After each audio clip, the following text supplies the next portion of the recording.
सबसे बड़ी एकादशी निर्जला एकादशी व्रत कथा। निर्जला एकादशी का शास्त्रों में मोक्ष प्रदान करने वाला बताया गया है। इस साल निर्जला एकादशी व्रत 18 जून को रखा जाएगा। साल भर में 24 एकादशी आता है, उसमें सबसे महत्वपूर्ण निर्जला एकादशी को माना जाता है। इसे भीमसेन एकादशी भी कहा जाता है। इस कथा में बताए गए हैं व्रत के नियम भी। इस दौरान गंगा घाटों में लोग स्नान करते हैं और दान करते हैं। इस दिन जलदान का बहुत महत्व कहा जाता है। व्रत की कथा। जब वेद व्यास ने पांडवों को चारों पुरुषार्थ धर्म, अर्थ, काम और मोक्ष देने वाले एकादशी व्रत का संकल्प कराया था, तब युधिष्ठिर ने कहा, जनार्दन, ज्येष्ठ मास के शुक्ल पक्ष में जो एकादशी के बारे में विस्तार से बताएं। भगवान श्री कृष्ण ने कहा, हे राजन, इसके बारे में परम धर्मात्मा व्यास जी बताएंगे।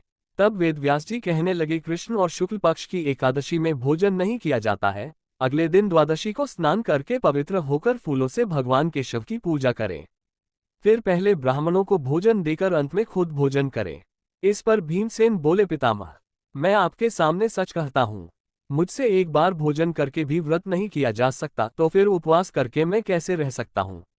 मैं पूरे साल भर में केवल एक ही उपवास कर सकता हूँ, जिससे स्वर्ग की प्राप्ति हो। ऐसा कोई एक व्रत निश्चय करके बताइए, मैं उसका यथोचित रूप से पालन करूंगा।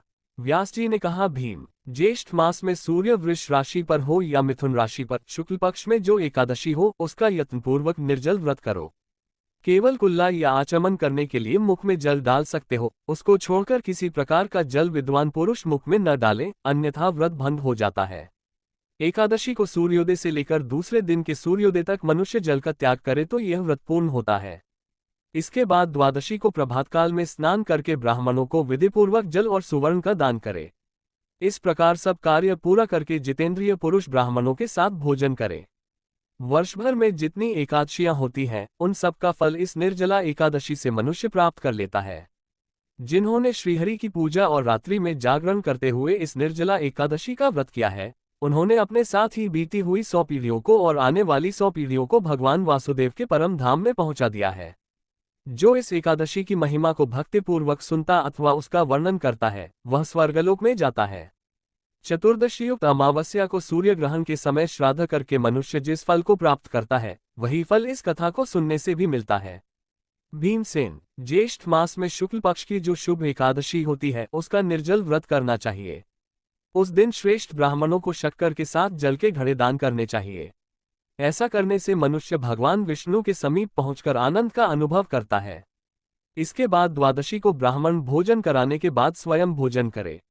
जो इस प्रकार पूर्ण रूप से पापनाशिनी एकादशी का व्रत करता है, वह सब पापों से मुक्त हो आनंदमय पद को प्राप्त होता है।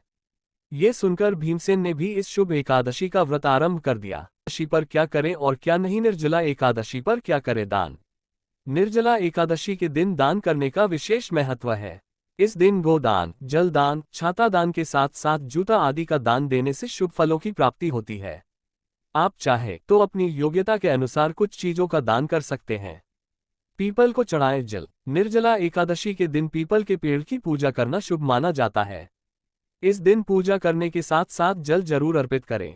शिवलिंग पर इन 2 स्थानों पर लगा दे चंदन। बड़े से बड़े रोग से मिल सकती है मुक्ति। शिव जी कृपा से सुख संपदा की होगी प्राप्ति। सुने एकादशी व्रत कथा। निर्जला एकादशी के दिन पूजन करने के साथ साथ एकादशी व्रत कथा अवश्य सुननी या फिर पढ़नी चाहिए। इससे आपकी पूजा पूर्ण होती है। करे पानी के घड़ा का दान। कहा जाता है कि इस दिन साधक निर्जला व्रत रखकर किसी को पानी पीने का घड़ा दान करता है तो शुभ फलों की प्राप्ति होती है। इस दिन घड़ा दान करते समय इस मंत्र को बोलें। देव देव ऋषिकेश संसारार नवतारक उद्कुंभ प्रदानेन नय मां परमा गतिम। इस दिन पौधे लगाना शुभ माना जाता है, इसलिए इस दिन पीपल, बरगद, नीम आदि के पेड़ अवश्य लगाएं। निर्जला एकादशी पर क्या न करें। निर्जला एकादशी के दिन चावल का सेवन नहीं करना चाहिए। निर्जला एकादशी के दिन नमक का सेवन नहीं करना चाहिए। मान्यता है कि इस दिन नमक खाने से एकादशी व्रत और गुरुवार के फल नष्ट हो जाते हैं। इस दिन तुलसी को न स्पर्श करना चाहिए और न ही उसमें जल चढ़ाना चाहिए, क्योंकि इस दिन मां तुलसी व्रत रखती हैं। इस दिन तामसिक और मांस मदिरा का सेवन बिल्कुल भी नहीं करना चाहिए। इस दिन बेड, पलंग आदि में सोने के बजाय जमीन में सोना चाहिए। इस दिन झाड़ू पोछा करने की मनाही है, क्योंकि इससे चींटी सहित कई सूक्ष्म जीवों की हत्या का दोष लग जाता है। एकादशी के दिन बाल नहीं कटवाना चाहिए। अगर आपको ये वीडियो पसंद आया हो तो वीडियो को लाइक और कमेंट में जय श्री राम जरूर लिखें और ऐसे ही दिलचस्प वीडियो देखने के लिए हमारा चैनल सब्सक्राइब करें।